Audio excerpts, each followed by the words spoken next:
the lie you've lived your whole life. Have you ever wondered, what if the person you think you are isn't really you?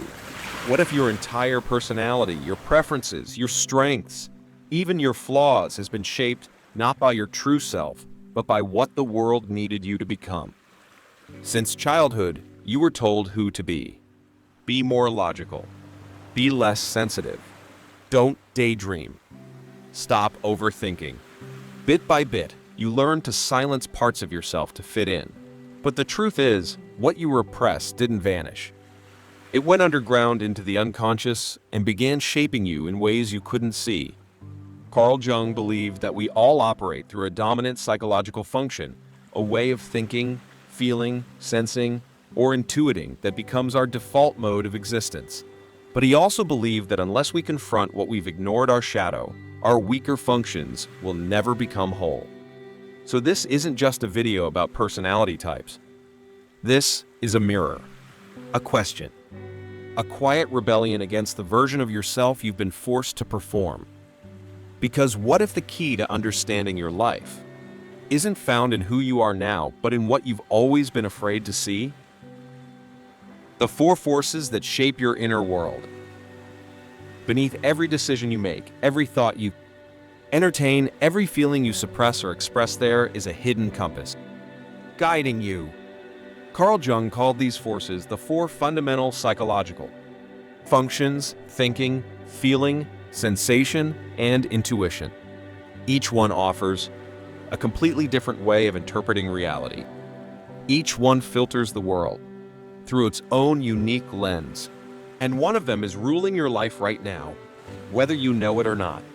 The thinker seeks truth through logic, structure, analysis, coherence. This is their domain. They feel safest when the world makes rational sense. The feeler makes sense of life through emotion. Their compass is harmony, human connection, and inner values. What feels right to them often is right. The sensor is grounded in what is real, tangible, immediate. They trust their 5 senses more than abstract ideas. Practicality is their gift. The intuitive, by contrast, looks beyond the present. They live in possibilities, read between the lines, and are always searching for deeper patterns. You might think you know which one you are, but here's the trap. You were conditioned from childhood to favor certain ways of thinking, to suppress others. If you were naturally a feeler, you may have been told to toughen up. If you were an intuitive, they may have called you a dreamer and forced you to get real. Slowly, a mask formed, a false self, and it fit just well enough to survive. But masks wear thin.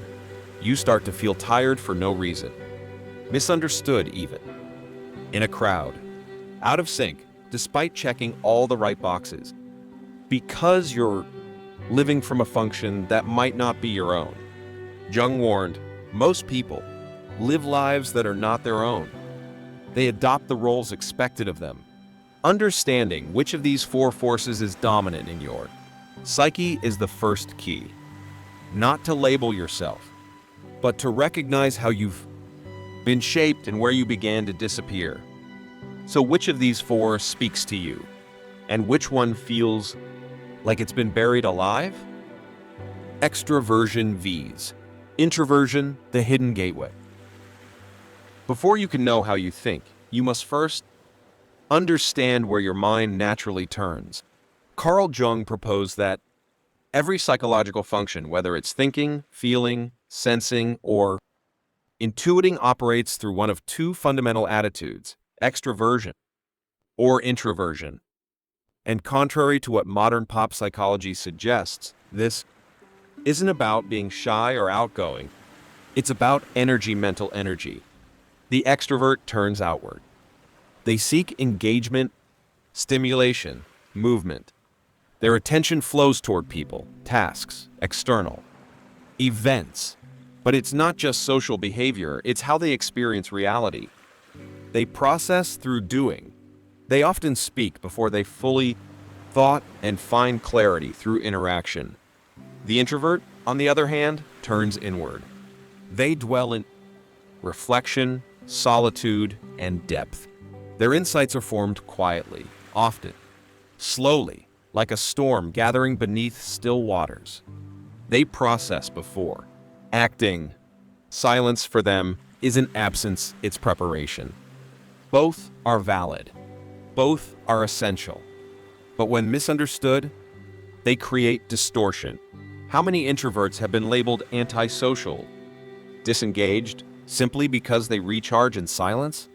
How many extroverts have been misunderstood as superficial, when in truth, their energy comes alive in connection? Jung argued, the shoe that fits one person pinches another. And yet, we live in a world that often idealizes only one side. Western culture, in particular, prizes extroverted behavior, confidence, charisma, visibility. But what if your dominant function, your core way off, experiencing life, is introverted? What if your genius lies not in being seen, but in perceiving what others overlook? This is the gateway. Understanding whether your mind naturally expands outward or condenses inward allows you to finally stop comparing yourself to others. It gives you permission to operate from your own center, because only then can you begin to identify your true function, the one that leads your personality not by noise, but by inner resonance.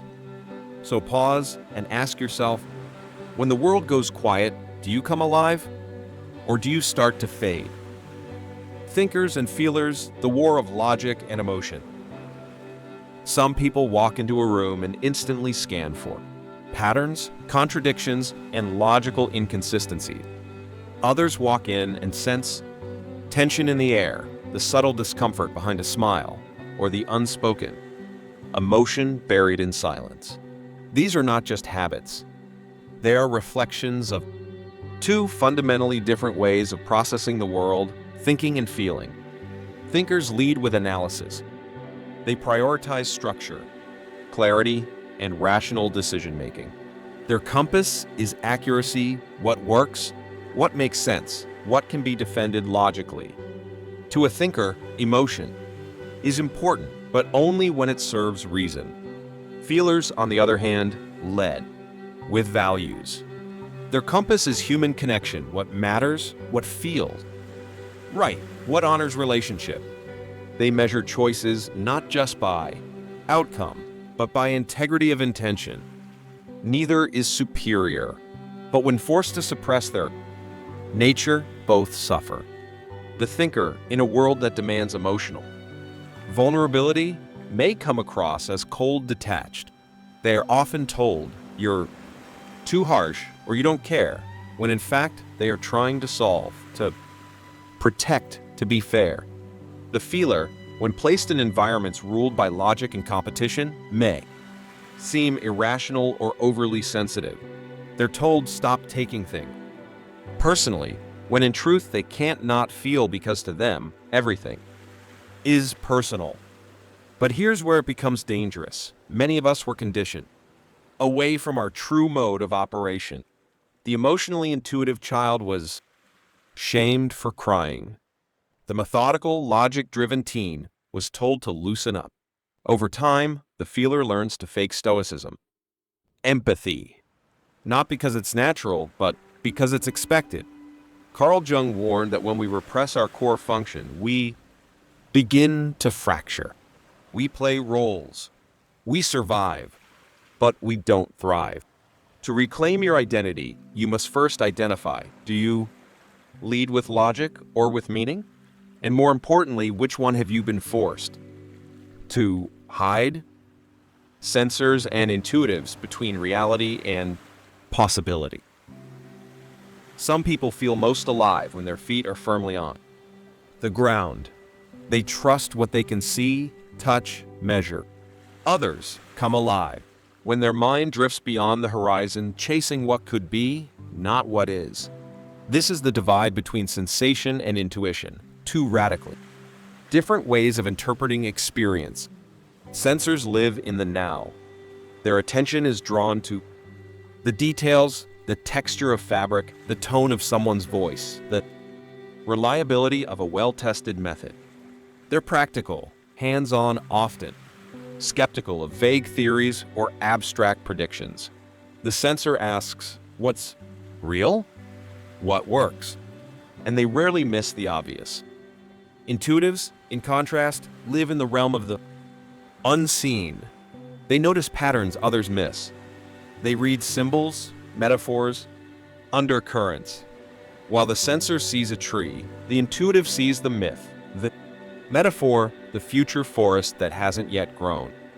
They ask, what does this mean? What could it become?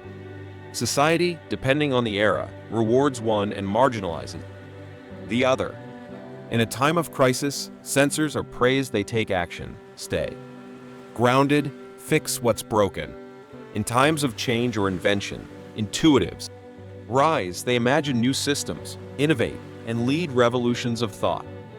But both carry a blind spot. The sensor may resist change, clinging to what's proven even when it no longer serves. Their strength in reliability can become a fear of transformation. The intuitive may struggle with follow through, starting many things, finishing few. Their visions soar, but often lack grounding. Jung believed that our society often overvalues the immediate. Children who daydream are told to focus. Teenagers who question. Traditions are labeled rebellious. Over time, the intuitive may feel lost in a world that only values what can be counted. But the truth is, we need both. The sensor builds the bridge. The intuitive sees the need for it before anyone else. One touches reality. The other stretches it. So ask yourself, when you enter a room, do you notice what's in front of you or what's missing? Do you feel drawn to what is or what could be? The personality pyramid, dominant to inferior. Imagine your mind as a house. There's a room you live in. Daily, familiar, efficient, comforting. This is your dominant function. The psychological mode you trust, rely on, and instinctively return to. But beneath that room lies an entire structure, an attic filled with potential, a dim hallway of neglected thoughts, and a locked basement where you're least developed. Qualities, weight.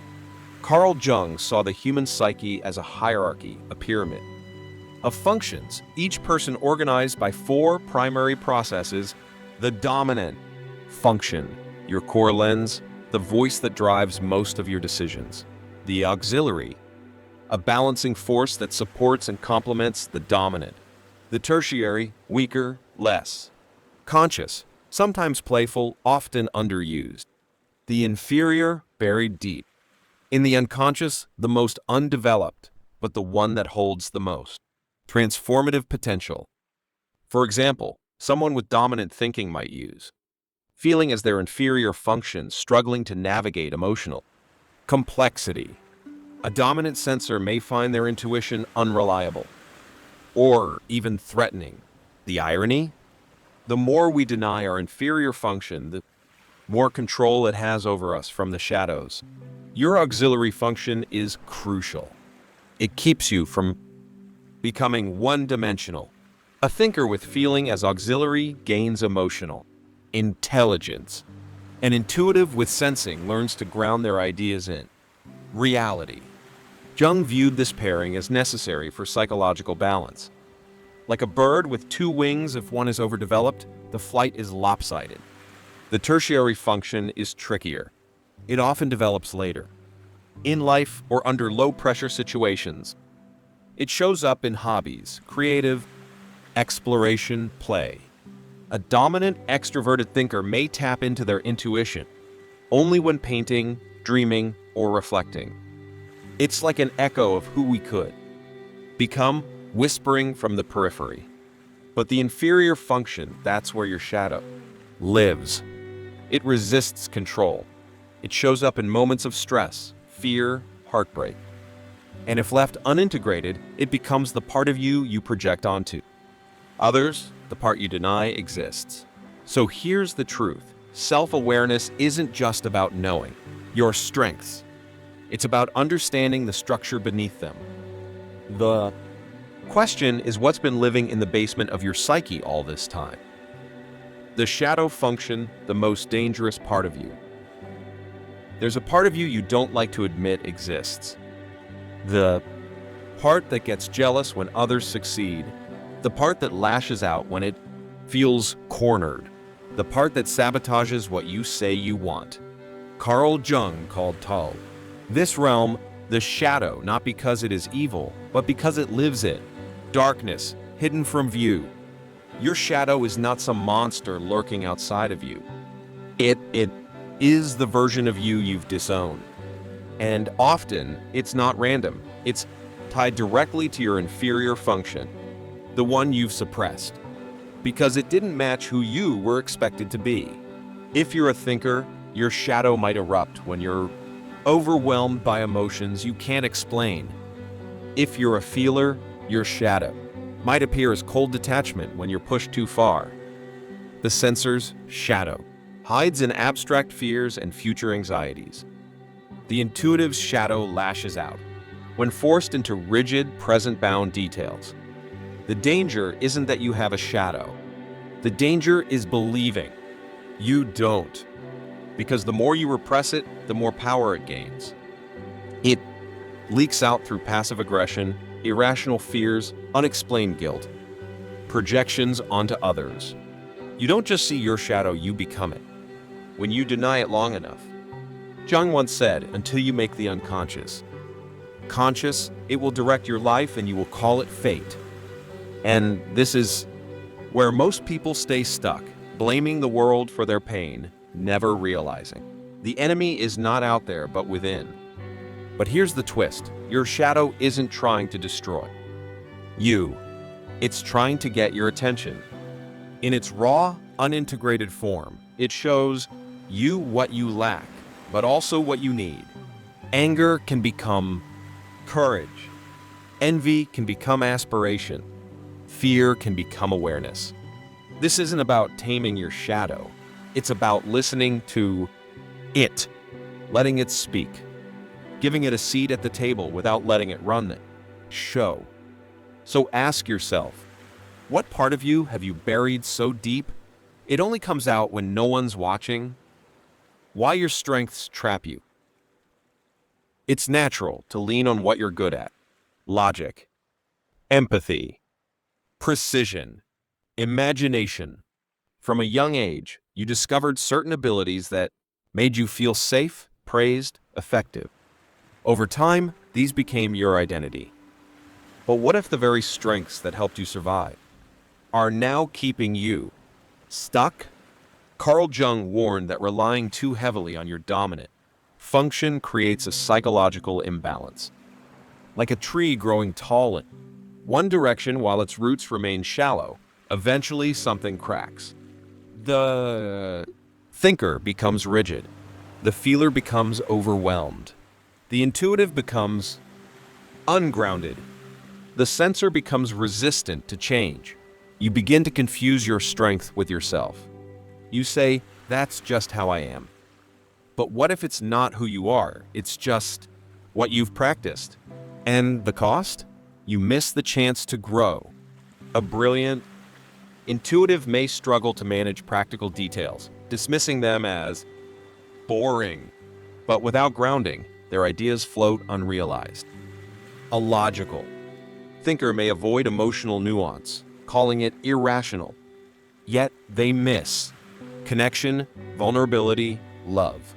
We do this because it's safe. Strength feels reliable.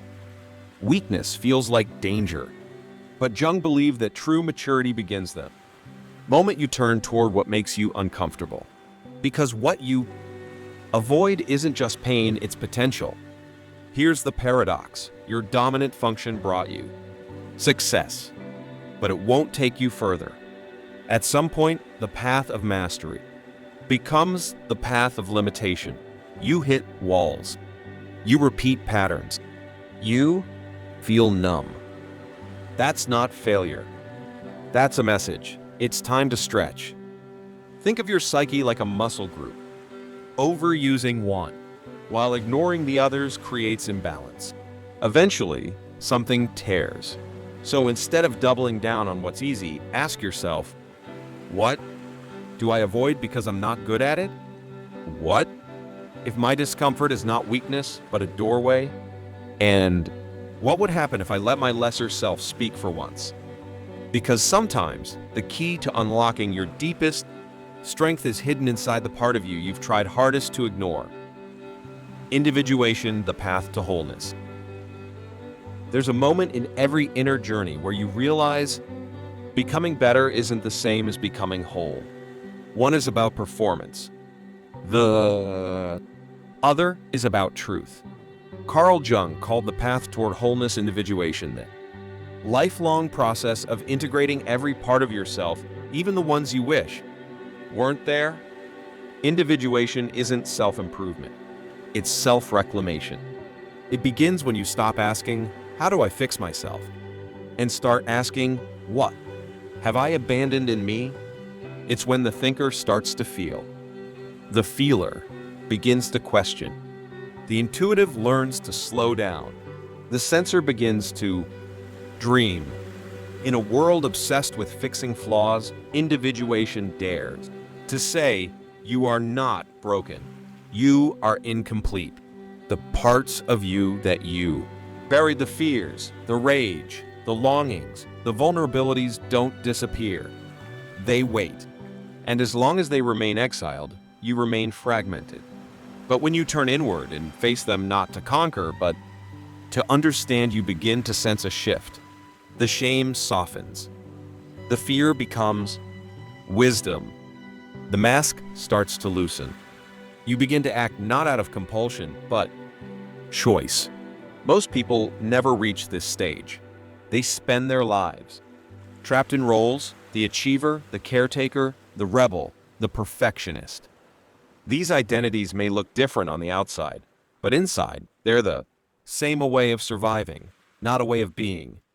Jung wrote, the privilege of a lifetime is to become who you truly are, not the version of you that earned praise, not the one that avoided pain, but the one that holds all your contradictions and still stands. Individuation doesn't ask you to erase your past. It asks you to redeem it, to find meaning in what once felt senseless, to give voice to the parts of you that were never allowed to speak. So ask yourself, what have you exiled within you that now longs to return home, living authentically love, work, and self-respect? Understanding your dominant function isn't just a psychological exercise, it's a map that shows you where your energy flows with ease, where your struggles repeat, and where you've been betraying yourself without realizing it. In relationships, the cost of misalignment is subtle, but relentless. The thinker may suppress emotion to stay composed, unknowingly, creating distance from a partner who just wants to feel understood. The feeler, in turn, may overextend emotionally, losing themselves in the other's needs. When neither speaks the same psychological language, love turns into confusion. But with awareness, love becomes translation. The thinker learns that emotions are not irrational, they're information. The feeler learns that logic is not rejection, it's structure. They begin to meet, not at the surface, but at the center. In career, alignment matters just as deeply. A sensor placed in a future-oriented, abstract planning job may feel anxious, disconnected. An intuitive, forced into repetitive, detail-heavy routines may feel dead inside, no matter how high the paycheck. This isn't about chasing passion. It's about recognizing your cognitive home, the environment where your strengths are not just useful, but valued, where your mind doesn't have to fight to function, where your energy doesn't drain just to get through the day. Authenticity, then, isn't just about being yourself. It's about knowing which self you've suppressed and gently bringing it back into view. Self-respect is not just saying yes to what you want, it's learning to say no to what kills your vitality even when the world applauds it. Jung believed that psychological growth doesn't come from copying others. It comes from integrating yourself, the version of you that works, loves, thinks, feels, senses, and dreams together, not in conflict. So ask yourself honestly, in the way you work, love, and live, are you functioning from your truth or performing someone else's? The final realization who you've always been. There comes a moment quiet, undeniable, when all the labels you've worn start to fall away. You're no longer the smart one, the emotional one, the practical one, or the dreamer. You are simply you. Not perfect, not complete, but real. This is the heart of Carl Jung's work, that the goal of life is not to become someone new, it's to remember who you were before the world told you who to be. The dominant function is not your identity. It's your starting point. The shadow is not your flaw, it's your forgotten mirror. Individuation is not a destination, it's the courageous choice to stop performing and start listening. Listening to the voice inside that whispers, I've been here all along. You were never meant to be one thing. Not just logical, not just emotional, not just grounded or imaginative. You are a symphony each. Part of you, a note. And your life? It's the melody. Not written by society. Not composed by expectation, but played by the one who finally chose to feel everything and hide nothing. Jung wrote, wholeness is not achieved by cutting off a portion of one's being, but by integration. That means reclaiming the parts you exiled, not to fix them, but to love them. Because you cannot fully love yourself if you only love them, parts you've polished. So as this journey ends, a question remains. What part of yourself have you misunderstood your whole life? And what would it mean to welcome it back, not as a weakness, but as a missing piece? You are not just a type, not a label, not a four-letter code. You are a living psyche, mysterious, layered, unfolding. And the most beautiful thing you can become is who you already are once you stop hiding.